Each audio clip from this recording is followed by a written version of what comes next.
There's a version of you that never sleeps in, never skips training, never wastes time. There's a version of you who never fails. It is waiting for you. Genuinely ask yourself a question, you at home. If you had done those things for the last 2 years, you never skipped a training, you never wasted time, you never scrolled TikTok, you never sat aimlessly on the internet typing in garbage, never played video games, you never wasted time.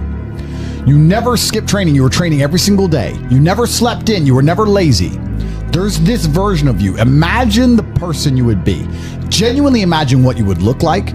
Imagine where you would live. Imagine the car you would drive. Imagine how much your woman would respect you. Imagine the love you would see in her eyes when she looks at you with adoration like a king. Imagine your existence.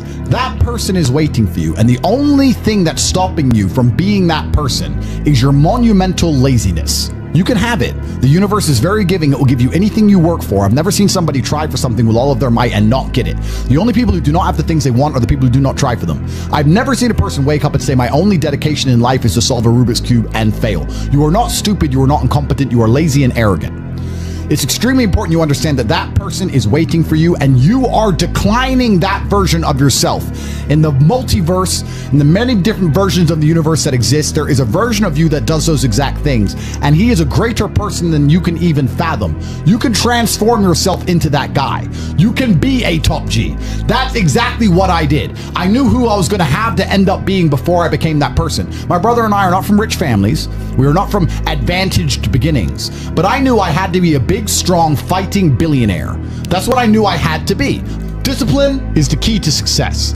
If you cannot force yourself to do something you don't want to do, how are you ever going to put yourself through the suffering required for greatness? If you cannot force yourself to train when you do not want to train, if you cannot force yourself to work when you don't want to work, if you can't force yourself to not log into Pornhub or force yourself to eat right, how can you possibly ever become a monumentally successful person if you cannot control yourself long enough to do what must be done as opposed to what you feel like doing? The only people who get to live their lives based on how they feel are women and children. Children can cry because they feel like crying, as can a woman.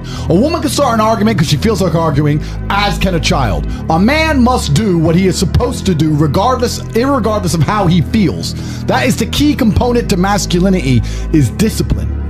If you do not have the discipline to dedicate yourself to anything, you are going to fail and be crushed by the people who can. If you only go to the gym when you feel like going to the gym, you're never going to be as strong as the people who go to the gym when they don't feel like going to the gym.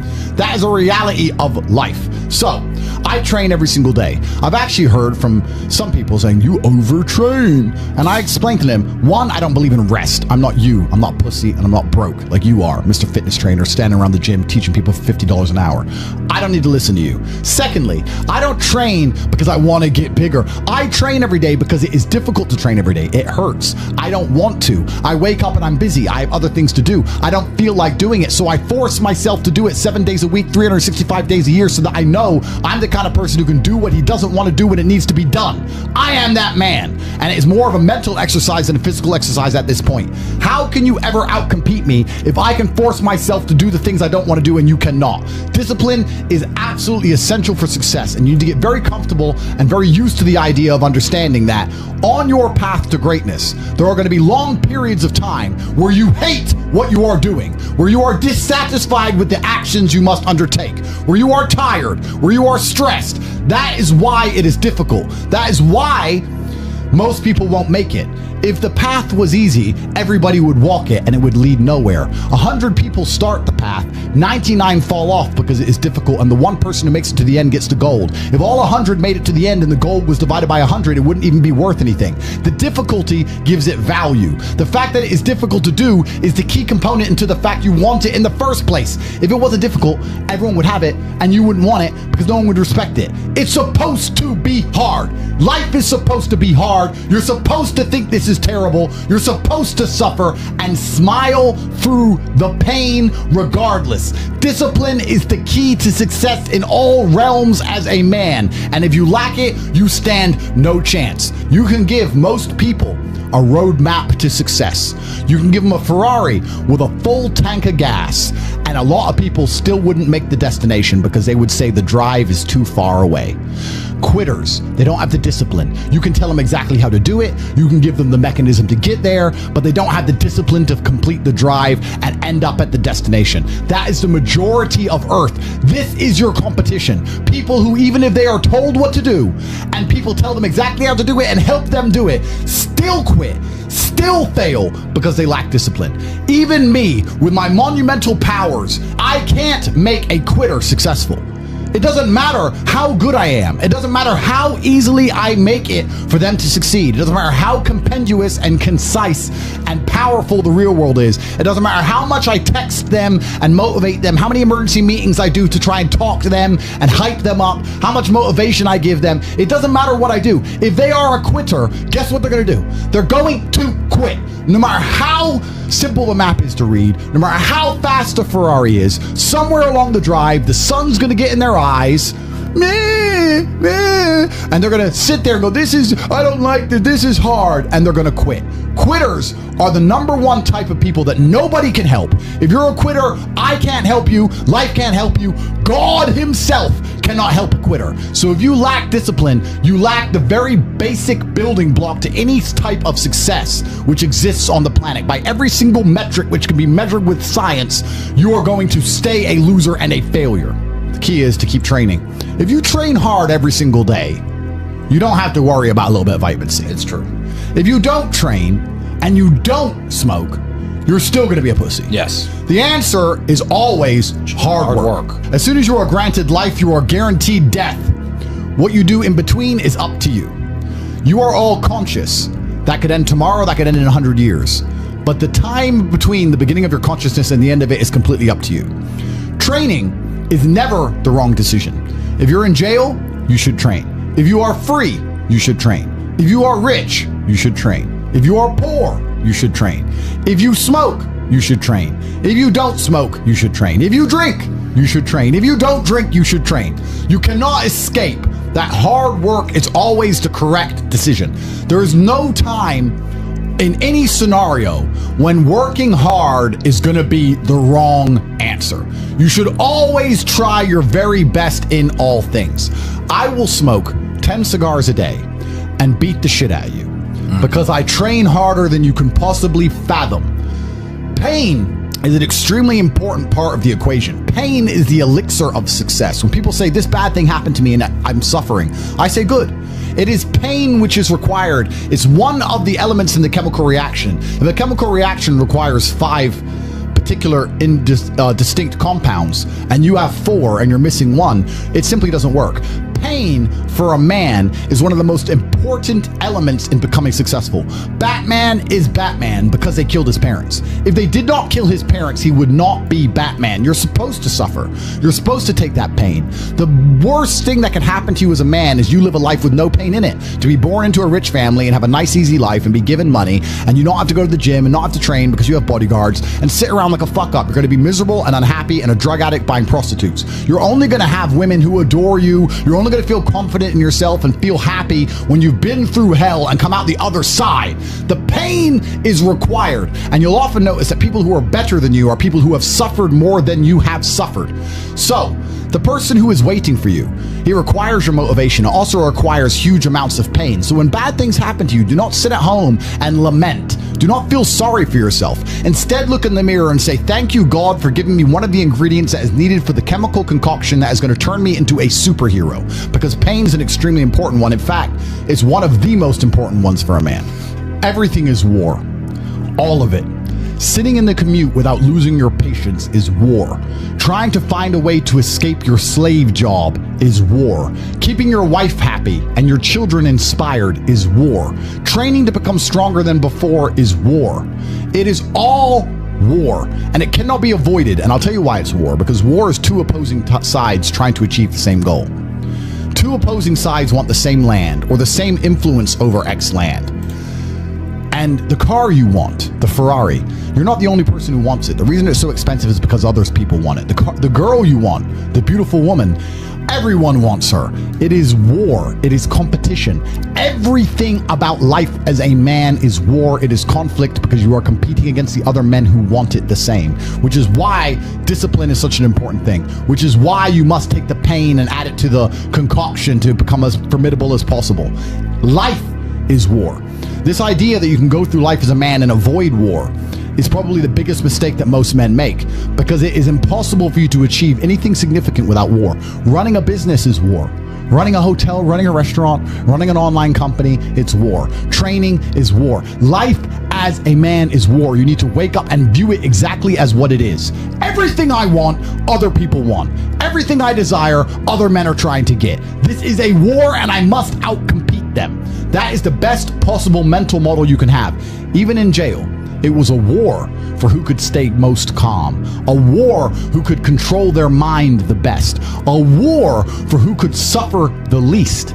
That is war. I was surrounded by people who lost their minds and I refused. It was a battle and I was successful.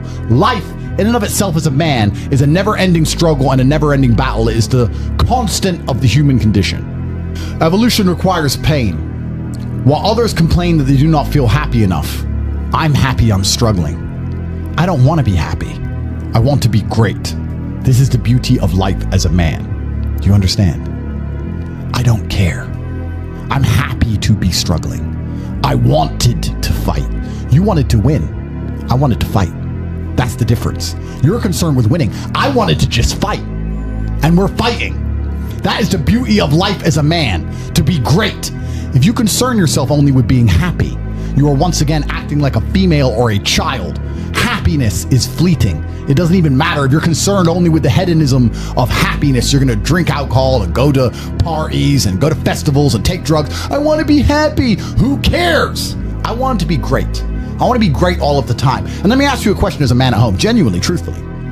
Would you rather be a loser who's always smiling, a happy loser, or would you rather be a stressed winner? Because I'll tell you something about winners. Most of them are stressed. We are stressed. We're stressed.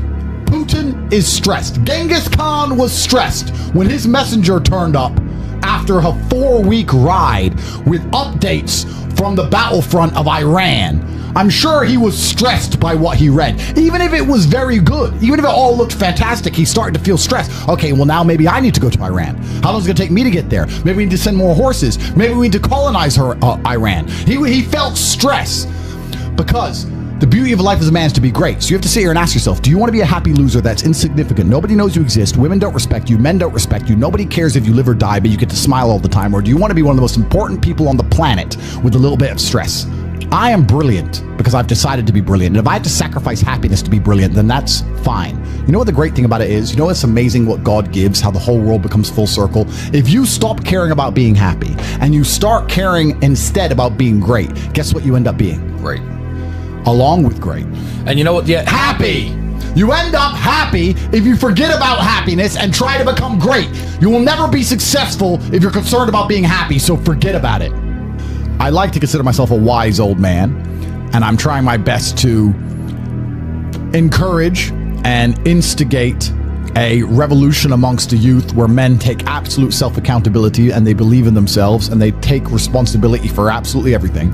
As a man, you are most formidable if everything is your fault. If it rains outside and you get wet, that is still your fault. Can you control the rain? No. Could you have brought an umbrella? Yes. You need to blame yourself for all things, the good and the bad. And by doing this, you take absolute self-accountability, which allows you to build a mental model in which you will find solutions, 1. 2, avoid trouble, because you know that anything bad happens to you is your fault. And 3, be the most fearsome competitor possible, because we're living in a very competitive world nowadays amongst the elites. The people who understand that you're living inside of a fish tank are trying very hard to get out. And you have to make sure that you can outrun some of them if you want to escape. It's an age-old adage. If a bear is chasing a group of people, you do not have to be the fastest one. You just have to be faster than the slowest. The slowest person is going to die. So as long as you're ahead of the majority of people, you stand a very good chance of avoiding slavery. Being a powerful man isn't always about furious anger and instilling fear. As enemies attempt to attack your energy and lower your vibration, understand this: power is untouchable. Power may notice, but it doesn't care. Sometimes power is simply not giving a fuck. Being a powerful man isn't always about furious anger and instilling fear, meaning sometimes it is. You need to retain the capability to instill fear with furious anger. A man who cannot do that is not a man. It is one of the cards you need to have in your deck. However, more often than not, when you're in a true position of power, you will play the alternate card, which I'm describing here as simply not caring. How can you not give a fuck about things? So I'll tell you how. If you're filthy rich and you have a strong network of people around you who you trust, and you have a good family, and you have beautiful children, and you have women who love you, and you have beautiful supercars, you live with your best friends in a compound, you have armed guards, and you're proud of yourself, and you're strong, and you train hard every day, and you're monumentally successful, and all of your dreams come true, and if you want something, you can instantly snap it up. You want a Pagani, you want a Bugatti, you want a $25 million apartment, anything you want, you buy. It's very easy to not give a shit about the opinions of people who don't have one fraction of your success. And what these people are trying to do is drag me, I'm using me as an example, but we can also use it for you. When you have true power, they're trying to drag you down. They're not trying to elevate themselves. They're trying to drag you down, which is a very different thing. Because it's amazing how God rewards those who are trying to build and create and elevate, and how it punishes those who are simply trying to destroy and be spiteful and negative. And these people are going to dedicate hours and hours and millions of hours of their life towards a certain cause to try and drag people down who they cannot affect because they're already too powerful and too large. And they're wasting their own human experience, and they're not progressing or advancing themselves in any way. They will stay brokies, and we will stay rich forever. So the lesson here is that you need to get to a position where ignoring people is a move in which you're guaranteed success. You can ignore people completely and they are benefiting you. And that comes from a position of power. And I think a lot of you at home right now, you may not be in our position, but if you're already working hard, you're already going to the gym, you're already training, you make sure that you're getting as much muscles as possible, as much money as possible, you're dedicated, you don't sleep in, you don't waste your time, you don't smoke weed, you don't play video games, you're focused on trying to become fantastic as a person. You can just ignore that girl. That girl who broke your heart or cheated on you, just ignore her. The most powerful move you can make is ignore her. Yeah, you could yell at her. Yeah, you could try and make her scared of you, blah, blah, right? That's not going to work. The powerful move is just to completely ignore her because you're on your ascent. She is likely on her descent. She likely has no intention of improving herself, no intention of becoming richer, no intention of becoming better looking. Time is against her. As she gets older, she's going to lose her looks. You're going to continue your ascent, and she's going to have to watch you for the rest of her life be the man that she could have been with that she's no longer good enough for. The best thing you can do is simply ignore her. That is the powerful move. And it's the same with also men. It's not even a gendered argument. There's men who want to be your friends right now, who wanted to be your friend, and they did something wrong to you. And if you're on the right path doing the right things, karma, God, the universe, whatever you want to call it, is going to teach them a lesson for simply failing to be a good person to you while they had the chance. But when you have a whole bunch of money, you take care of the people you love. And that's the masculine prerogative. And even my brother and I, anyone who's been loyal to us, who's on our team, we monumentally reward. And everyone who ever displayed cowardice or sold us out or made mistakes massively regrets it because they see how well we treat the people who are close to us. If you lack somewhere, excel somewhere else. Counter your weaknesses by honing other capabilities. If you're ugly, become filthy rich. If you're poor, be as strong as an ox. Life is unfair. The primary focus of your energies is to balance the books. And there's two different ways you could interpret that. You can, obviously, increase the attributes that you are lacking. If you have the ability to train, because a lot of people don't. Some people are born without arms and legs, but you, with 2 arms and 2 legs, are sitting at home jerking off the Pornhub, flabby and fat. If you have the ability to train, you should be doing it. But also, you know, there are some things that some people are just better at, and you can counteract that problem by teaming up with people who compensate for your weaknesses. People who are strong in areas where you are weak, and you team up with people where you are strong in areas where they are weak. I don't think between the people in this house and our group of friends, we lack anything. Correct. Anything. Correct. Literally anything. We can sit as a group and have a conversation about anything with anyone in the world and give useful insight and change people's lives for the better, because although I am not perfect, our team compensates one for each other. And that's the point of brotherhood. So excel in one area if you lack in others. I have people say to me, Andrew, I'm short. What do? I'm short. Okay, God made you short. Fine, good. Doesn't matter. You can't change it. What you can do is become as strong as an ox and become filthy rich and monumentally important and extremely influential. You can do that. People say, I'm poor. You should be strong. Oh, I'm strong, but I don't have any money. Okay, then teach others to be strong. Yes. There's always a way you can take your advantages and use them. And by teaming up with other men, other people, you can build a team in which there are no weaknesses. So if you have a disadvantage, you also have somewhere God has given you a distinct advantage over others. And it is your duty to excel in that realm. It is your duty to become so monumentally influential and powerful within that specific criteria in which you have the capability to be brilliant, that your weaknesses no longer appear because they can be simply overshadowed by your network or overshadowed by your absolute competence. By constructing the correct mindset, you can be in the exact same scenario you're currently in, living the exact same life with a different mental model in which you view the world, and you will not only feel more powerful, you will be more powerful, you'll achieve more amazing things, you will be greater, you will be happier with the same car, the same woman, the same house, the same income, the same everything, but your mind changes the lens in which you view the world. Lenses change things. Rose-tinted glasses, perhaps dark glasses. You can put glasses on, change the lens, and you can view the world differently by changing how your mind is constructed and put together and the way you view the world. That is the point of mental Aikido.